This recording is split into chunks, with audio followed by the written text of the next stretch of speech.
everybody, and welcome back to the Midfield Pivot. Back from the international break. Y'all, you have no idea how much I hate that. I really hate the international break. But anyway, it's over. Football is back. We're back to the games, back to having a nice weekend of football. So without further ado, let's get into the takeaways. First up, a big congratulations needs to go out to Mamelodi Sundowns Ladies, Bayanya style, who won the inaugural CAF Women's Champions League on Friday evening, Friday night. They beat the Ghanaian side. What's that team's name again? Hasakas, whatever. I don't give a damn. Some Ghanaian club that they beat. Anyway, the Sundowns ladies, they great performance there from these women. Um, as a sign of a well-run and ambitious club to take a competition like this seriously and try and go out and win it, regardless of there being no prize money. Because just so you guys don't know, there's no prize money officially for this tournament. So this essentially was them playing just for the bragging rights, and they went out there and they performed with aplomb.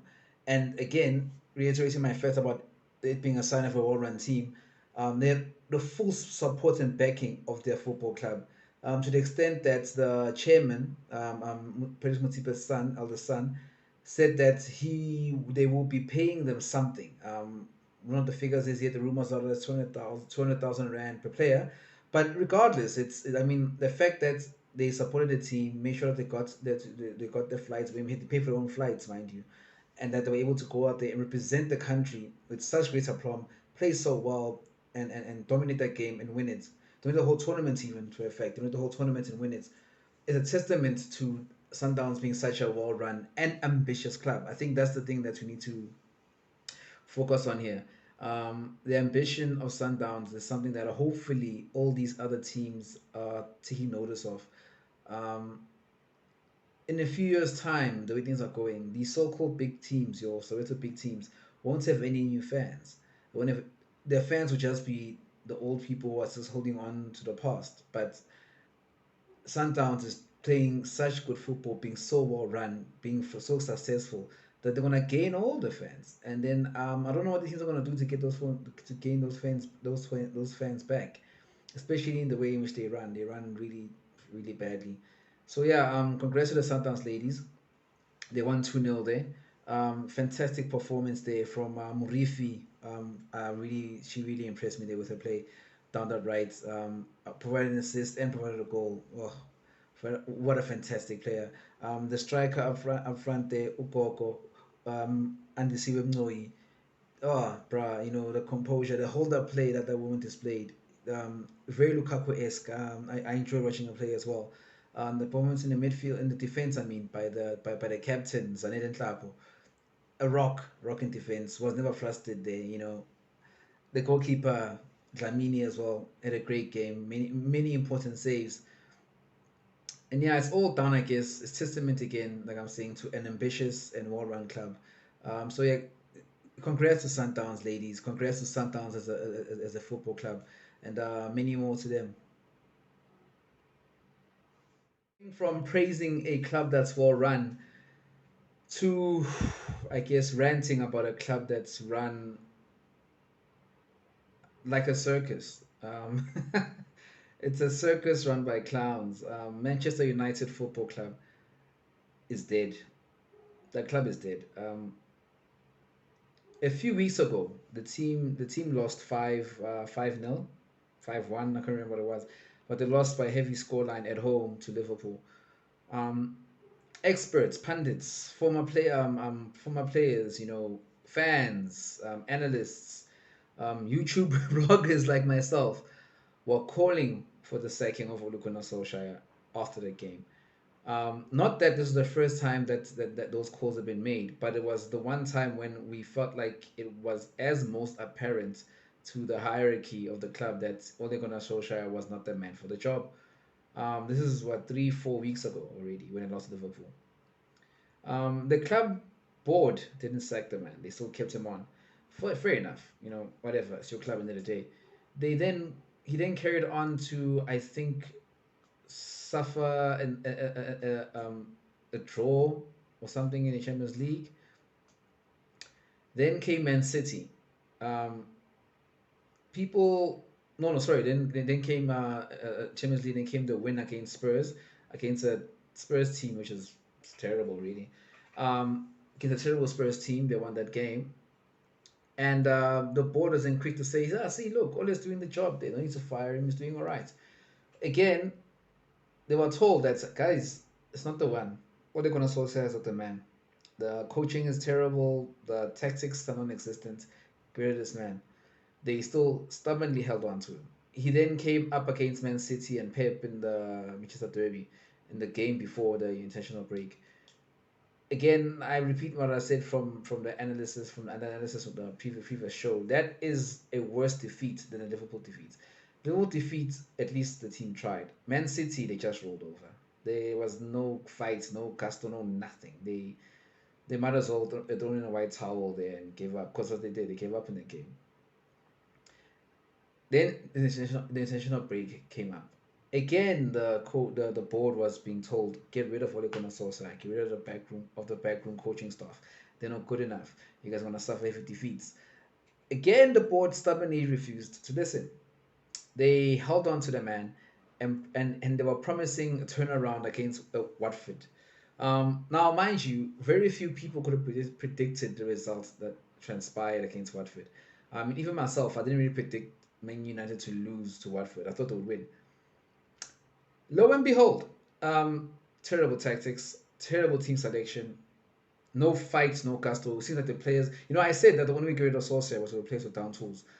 Well, Luke Shaw, Matic, who's that man, Maguire, totally down tools against Watford there, and the team deservedly got beat 4-1. Should have been more, could have been more. Um, only then did the board finally realize that Ole Gunnar Solskjaer has to go. Took you guys long enough, but yeah. Anyway, at least I got rid of him. Now the worst thing, why now this is not good enough, and why this is for me, I'm saying is the worst thing, is that they got rid of Ole Gunnar Solskjaer, but kept the entire backroom coaching staff. These are the same guys who really have no coaching experience. Michael Carrick, Phelan, and McKenna. They are largely to blame, if not as much to blame as Ole Gunnar Solskjaer for the poor performance of Man United. However, they keep their jobs. To make it even worse, Carrick gets a promotion to becoming the interim coach. To say that's a dumb decision is an understatement. When the Man United board had the chance to get rid of Ole Gunnar Solskjaer and bring in a competent coach in Antonio Conte, they didn't take it. In fact, they put the middle finger up to their fans and let Conte go to Spurs.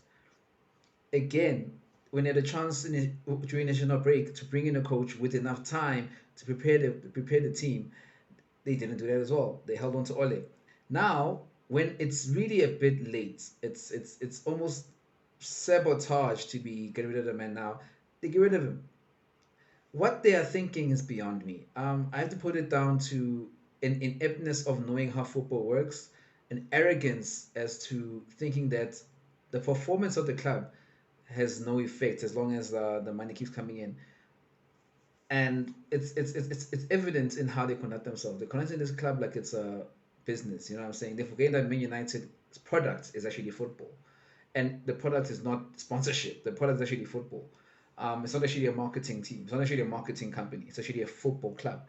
And that's the biggest issue that will always be prevalent with the Glazers. They don't see this team as anything other than a marketing vehicle, a vehicle to market other products. Um, the sad thing is that, and hopefully they come to realize this before it's too late, that if the team's performance continues to deteriorate the way it's deteriorating, they will not be able to attract the lucrative sponsorship deals that they're currently attracting. And in the end, that will affect the bottom line. But maybe that's exactly what needs to happen for them to finally leave this club, and for this club to finally, I don't know, get some life. Because in the current state, as it continues now, the club is dying, guys. Um, if Man U don't make drastic changes right at the top, I'm talking right at the top, I'm talking from Ed Woodward levels down, they are gonna die out. They're gonna be a former has. They're gonna be a former club. Gonna be a has been. We'll be talking about them like we now talk about Nottingham Forest. So yeah, it is what it is, I guess. Man United fans, I repeat again, guys, it's gonna get much worse, much worse before it gets any better. Right, to go through some quickies there. Bayern Munich suffered their second loss of the season on Friday against Augsburg, losing 2-1. All the goals are scored within the first 40 minutes. Augsburg scored went ahead to a two-goal lead, and Lewandowski, who else scored a goal in the 38th minute to make it 2-1. And then from then on, Augsburg managed to keep the Bavarians out. The Bavarians seemed like they were a bit tired. It's nothing really to worry about too much for Bayern Munich fans. I think it's just a simple matter of international break. The guys, most of the guys went out to play for their national teams. They came back and it just went fresh. It just went fresh, and hence why Augsburg caught them cold. What happens when it's the benefit of being a smaller club when any of your players go on international duty and playing against a team where almost all the squad is on international duty. You guys use the 2 weeks to refresh and able to catch out the team cold. Um, being the second loss of the season, I repeat, nothing to worry about, nothing to write home about. Still top of the league, albeit only 1 point clear of Dortmund. But yeah, well, not the Bundesliga goals really. It's those two teams and everyone else. So yeah, I think they'll be fine. No real reason to panic there about Bayern Munich. On the other hand, Chelsea, guys, Chelsea just keep trucking along. Chelsea just keep gaining these victories. They just keep winning these games. And I'm telling you now, even Man City should be worried. If Chelsea continues the if everything carries on the way it's carrying on, Chelsea will win this league at a canter. They're gonna win it without even breaking a sweat. It's too easy for them right now. It's too easy. It's almost like how it is for Sundowns in the PSL. It's way too easy for them, and it's sad to say that considering that the EPL is always very competitive. Yes, there's a clear gap between the three top teams: Chelsea, Liverpool, Man City, and the rest. However, there's also a bit of a big gap between Chelsea, Man City, and Liverpool right now. That gap can be closed. I mean, if any two teams are capable of closing that gap, it is Liverpool and Man City. For us, the neutrals, we hope that happens and they make more of a fight of it because right now it is Chelsea's to lose. Now, going on in the Serie A, the two unbeaten teams both lost this weekend. Napoli and Milan both lost their first games of the season. The Serie A is gonna get tight, guys. It's really nice to see this league finally show some competitiveness where it's not just Juventus. And it's really refreshing to see that. You can see it in the way that even Juventus is playing, that they're realizing that it's not just a foregone conclusion this time for us to win. We need to actually work for it. So yeah, very interesting, very entertaining. If you guys are watching the Serie A, guys, please start. Please start. It's really a good league. I mean, the game this week between Inter Milan and Napoli, what a humdinger! I don't use that word before, but what a humdinger that was. A really good game, end to end stuff, lots of attacking, no one giving an inch. So yeah, Serie A. If you're not watching it, guys, get on there. Also Messi scored his first goal in Ligue 1 this weekend against Nantes. He scored the last goal in the third goal in a 3-1 win for PSG against Nantes. A very good goal, great assist by Kylian, fantastic finish by the boy Messi, showing his goal status.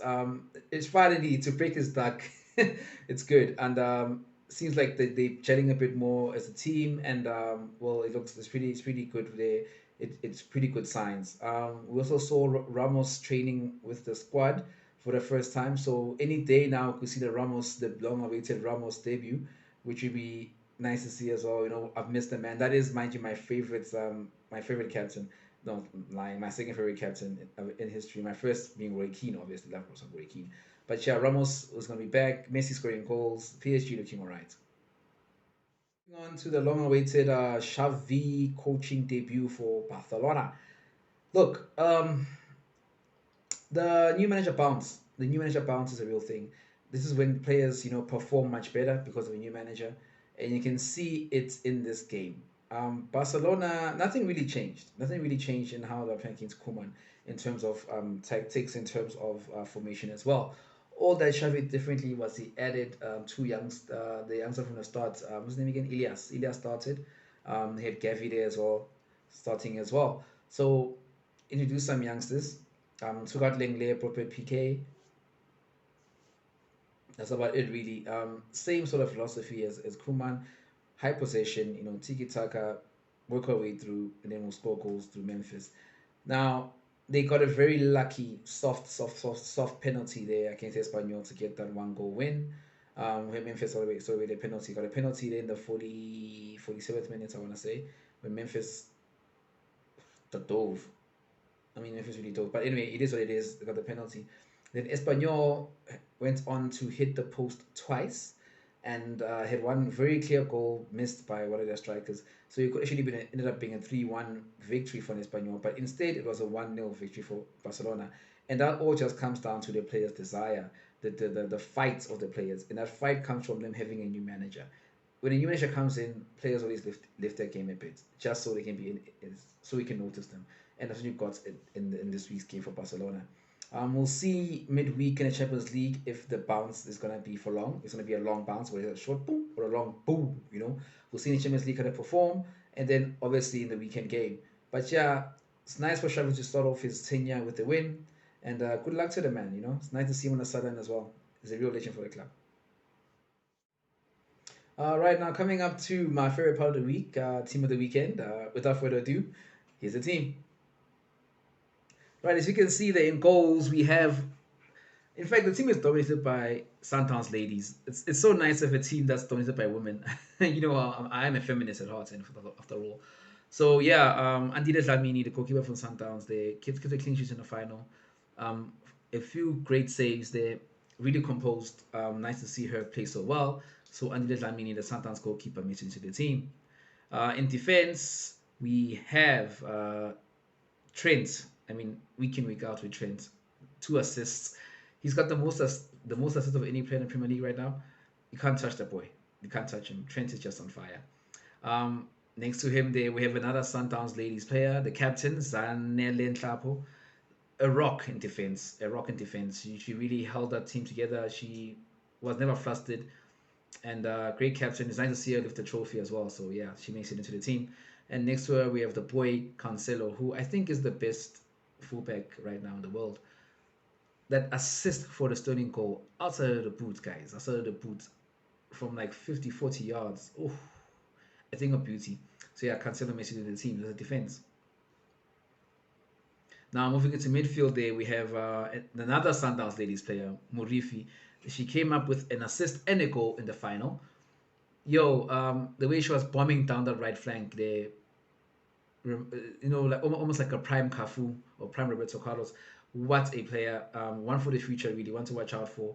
It's nice to see Sundowns Ladies playing so well, and she was one of the stars for this team. So yeah, she mentioned to the team. In midfield, there we sort of turning back the hands of time here, calling on the old boy. Tony Cruz. Tony Cruz, they roll back the ages. They providing 2 assists in their 4-1 victory over the weekend. Again, another composed performance by the man, showing his experience. 2 very good assists, makes him to the team. Next to him there we have Hakan Çalhanoğlu. 1 goal, 1 assist there for Inter Milan against Napoli. A real big reason why Inter Milan won this game. A must-win game for them because they had lost it, they would have been even further adrift of the leaders. But thanks to his great performance, they're able to keep in touch by beating Napoli. So yeah, Hakan Çalhanoğlu into the team. Now moving a bit more forward there, we have the boy Ismail Assar. Yes, he did miss his penalty twice, but I think that's just nerves. The way he recovered from that to score the second goal for Watford against Man United and beat them for 1, the way he was harrying that defense of Man United, creating all the spaces for his teammates to play. Ismail Assar, one for the future. I think it's the second time in Team of the Week, so that's really good to see. But we like seeing young players playing. So yeah, Ismail Assar, Team of the Week. Further on, they're playing in number 10 position there. Another one of Ismail Assar's teammates, Emmanuel Dennis. This boy had 1 goal and 2 assists. The main protagonist there, the real thorn in the side of this helpless Man United defense, kept them busy the whole game. The whole game really was great, going straight at Maguire. Then Maguire couldn't handle him, so Maguire got sent off anyway. So yeah, Emmanuel Dennis wins the team. Now up front there we have the boy Kylian Mbappe.